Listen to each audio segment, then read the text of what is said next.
পাশাপাশি আপনারা আমার এই ভিডিওটি সর্বোচ্চ শেয়ার দিবেন যেন বিএনপি ইসলামী ব্যাংকের প্রতিদ্বন্দ্বী হিসাবে আরেকটি ব্যাংক যেন প্রতিষ্ঠিত করতে পারে, যেখানে সারা বাংলাদেশে তাদের শাখা প্রশাখা ছড়িয়ে পড়বে এবং সারা বাংলাদেশের যত বেকার আছে, বিএনপি ছাত্রদল বা যুব দল যা বেকার আছে, তাদের সেখানে চাকরির ব্যবস্থা হবে। অন্তত দেশে বেকারত্ব ঘুচবে এবং চাঁদাবাজি টেন্ডারবাজি এগুলা বন্ধ হবে। আসসালামু আলাইকুম।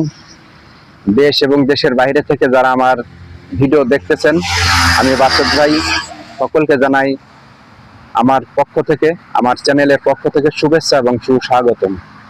প্রিয় দর্শক শ্রোতা, আজকে কথা বলবো বাংলাদেশ ইসলামী ব্যাংক নিয়ে। সরকার বিভিন্ন ভাবে তাদের নিজস্ব লোক ঢোকানোর অজুহাতে এখনো সেটা ওয়েটিং এ ফেলে রেখেছে। তো বাংলাদেশ ইসলামী ব্যাংকের বিষয়ে এখানে বিএনপি বিভিন্ন ভাবে মিথ্যা অপপ্রচার প্রপাগান্ডা ছড়াচ্ছে। বিশেষ করে বিএনপি বিভিন্ন ভাবে সোশ্যাল মিডিয়া এবং ইলেকট্রনিক্স মিডিয়া, প্রিন্ট মিডিয়ায় বাংলাদেশ ইসলামী ব্যাংক নিয়ে তারা বিভিন্ন প্রপাগান্ডা ছড়াচ্ছে যে এটা জামাতের না, এই সেই বিভিন্ন প্রপাগান্ডা। এবং তারা এমন কথাও বলতেছে যে সেই ইসলামী ব্যাংক থেকে নাকি কোটি কোটি টাকা নিয়ে জামাত ইসলামী তারা নির্বাচনে খরচ করেছে। তো এই বিষয়টা নিয়ে ডক্টর শফিকুর রহমানও সংসদে কথা বলেছেন, স্বরাষ্ট্রমন্ত্রী এই অভিযোগ তুলেছিলেন। যদি ডক্টর শফিকুর রহমান না হয়ে এখানে অন্য কেউ হতো জামাতের, আমার বিশ্বাস এই স্বরাষ্ট্রমন্ত্রীর বিরুদ্ধে মানহানিকর একটা কেস করতো 100%। তো যদি শফিকুর রহমান সেই কাজটাও করতো, তাহলে যে ক্ষতিপূরণের দাবিটা উনি করে হাইকোর্টে যেতেন, 100% স্বরাষ্ট্রমন্ত্রীকে সেই জরিমানা দিতে বাধ্য হতো। যদি ওই স্বরাষ্ট্রমন্ত্রী সালাউদ্দিন যে 83,000 কোটি টাকা ইসলামী ব্যাংক থেকে নিয়েছে, এই টাকায় তার সম্পূর্ণ জরিমানা দেওয়া লাগতো যদি শফিকুর রহমান মানহানিকর কেস করতো, অথবা 10 কোটি ধরে নিতে পারি যে 10,000 কোটি টাকা মানহানিকর একটা যদি মানহানিকর যদি মামলা দিত, তো সেখানেও কিন্তু স্বরাষ্ট্রমন্ত্রী হেরে যেত এবং সেই টাকা দিতে বাধ্য হতো। কিন্তু মানবিকতার দিক থেকে একজন মানবিক যে কাজ করেন ডক্টর শফিকুর রহমান, তিনি সেই পর্যন্ত যাননি।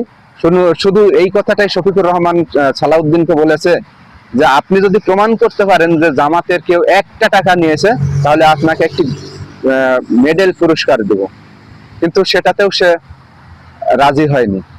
তা আমার মনে হয় এটা করা উচিত ছিল যে স্বরাষ্ট্রমন্ত্রীকে আদালত পর্যন্ত নিয়ে সেখানে পায়ে ধরানো। এটা একটা দারুণ একটা সুযোগ ছিল বাংলাদেশ জামাত ইসলামীর, এবং সে ক্ষতিপূরণ দিতে বাধ্য ছিল। আপনারা জানেন, আল্লামা দেলোয়ার হোসেন সাঈদীকে যখন প্রথম রাজাকার বলে বিভিন্ন মিথ্যা তথ্য অপপ্রচার মিডিয়া প্রচার করতেছিল, সেই সময় আল্লামা দেলোয়ার হোসেন সাঈদী কিন্তু 10,000 কোটি টাকার মামলা একটি হাইকোর্টে করেছিল। পরবর্তীতে তারা মাপ চেয়েছে, মাপ চাওয়ার পরে আল্লামা দেলোয়ার হোসেন সাঈদী সেই মামলা তুলে নেয়। কিন্তু তারা আওয়ামী লীগ সরকার সে এইভাবে ফাঁসাতে না পেরে তাকে পরবর্তীতে 6-7 মাস পরে ভিন্ন একটা মামলায় তাকে গ্রেফতার দেখানো হয়, এবং সেই মামলার পরে তাকে বিভিন্ন ভাবে নাটক সাজিয়ে তাকে যুদ্ধাপরাধ দিয়ে মামলায় তাকে মৃত্যুদণ্ড দেওয়া হয়। তো সেই পিছনে আর আমি যাচ্ছি না। আমি যে কথাটা বলছিলাম যে বাংলাদেশ ইসলামী ব্যাংক নিয়ে ওই আন্দোলিব রহমানের পার্থ, এই যে ভণ্ডরা, এই যে চাটার দলেরা, আরো বিভিন্ন চাটার দল আছে এর ভিতরে, তারা বিভিন্ন ভাবে প্রপাগান্ডা ছড়াচ্ছে।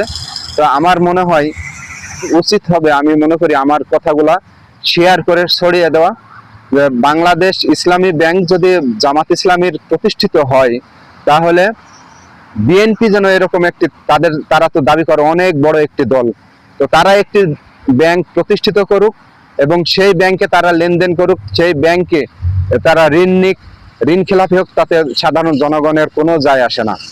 আরো একটি বিষয় হচ্ছে, বাংলাদেশ বিএনপি যদি একটি ব্যাংক প্রতিষ্ঠিত করতে পারে, তাহলে হবে কি, তাদের নেতাকর্মীদের কর্মসংস্থানের ব্যবস্থা হবে। যারা চাঁদাবাজি করে চাকরি পায় না, চাঁদাবাজি বন্ধ হবে, তাদেরকে এখানে চাকরি দিতে পারে। এবং যেসব আদু ভাইয়েরা শিক্ষা জীবন শেষ করে না ইচ্ছাকৃত ভাবে, যার শিক্ষা জীবন শেষ হয়ে যাবে 20 সালে বা 15 সালে, তারা সেই বিশ্ববিদ্যালয়ে আঁকড়ে ধরে আছে, কারণ তাদের এমন সার্টিফিকেট যে অন্য কোথাও গেলে তাদের চাকরি হবে না। তো বিএনপি যদি মনে করে যে তারা একটা ব্যাংক করবে, ইসলামী ব্যাংকের দরকার নাই, সে একটা সুদী ব্যাংকই করুক, সেই ব্যাংকে তাদের চাকরি দিক, তাদের কর্মসংস্থান হবে, দেশে চাঁদাবাজি বন্ধ হবে। এই যে তারা চাকরি পায় না, তাদের শিক্ষা জীবনের কলঙ্কিত, তাদের শিক্ষা জীবন এই টেনে হিসেবে পাশ করা, বছরের পর বছর এখানে আদু ভাই সেজে থেকে যাওয়া, এইগুলা তাদের শেষ হবে, তাদের চাকরির ব্যবস্থা হবে, অন্তত দেশে বেকারত্ব ঘুচবে। সরকারের কাছে দাবি তুলছে এবং বিএনপির কাছে আমি দাবি তুলছি, আপনারা একটি ব্যাংক প্রতিষ্ঠিত করুন এবং জামাতের মতো আপনারাও একটি হাসপাতাল করুন। আপনারা সেই হাসপাতালে মানুষকে বিনা চিকিৎসায় পারলে চিকিৎসা দেন, না পারলে তাদের কিছু ভিজিট নিয়ে চিকিৎসা দেন, মানবতার কাজে এগিয়ে আসুন। যেমন বাংলাদেশ জামাত ইসলামী ব্যাংক সেন্ট্রাল হাসপাতাল, যেটা ইসলামী ব্যাংকের মাধ্যমে পরিচালিত হয়ে থাকে, এরপরে ইবনে সিনার মতো হাসপাতাল, তো আপনারা এরকম করেন। তারা যাদের নিয়ন্ত্রণ করতে পারছেন না, চাঁদাবাজি ঠেকাতে পারতেছেন না, তো এইসব চাঁদাবাজি, টেন্ডারবাজি এগুলো বন্ধ হয়ে যাবে, তাদের আপনারা এখানে চাকরি দেন, আপনারা এগুলো তৈরি করেন এবং পরবর্তীতে যারা নির্বাচনে অংশগ্রহণ করবে তারা যেন তাদের দলীয় কোনো ব্যাংক থেকে ঋণ নিয়ে এরপর যেন নির্বাচন করে, যেন কোনো প্রাইভেট ব্যাংক হোক আর সরকারি কোনো ব্যাংক হোক, কোথাও কেউ যদি ঋণ খেলাপি হয় পরবর্তীতে কেউ যেন সেই ঋণ খেলাপি থেকে নির্বাচন করতে না পারে, এমন একটা আইন করা হোক।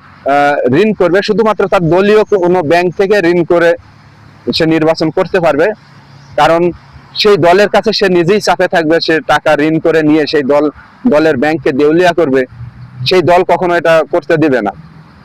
তো আপনারা যে ঋণ খেলাপিকে ঠেকাতে পারছেন না, এটাও একটা দিক হবে যে আপনারা ঋণ খেলাপি ঠেকাতে পারবেন।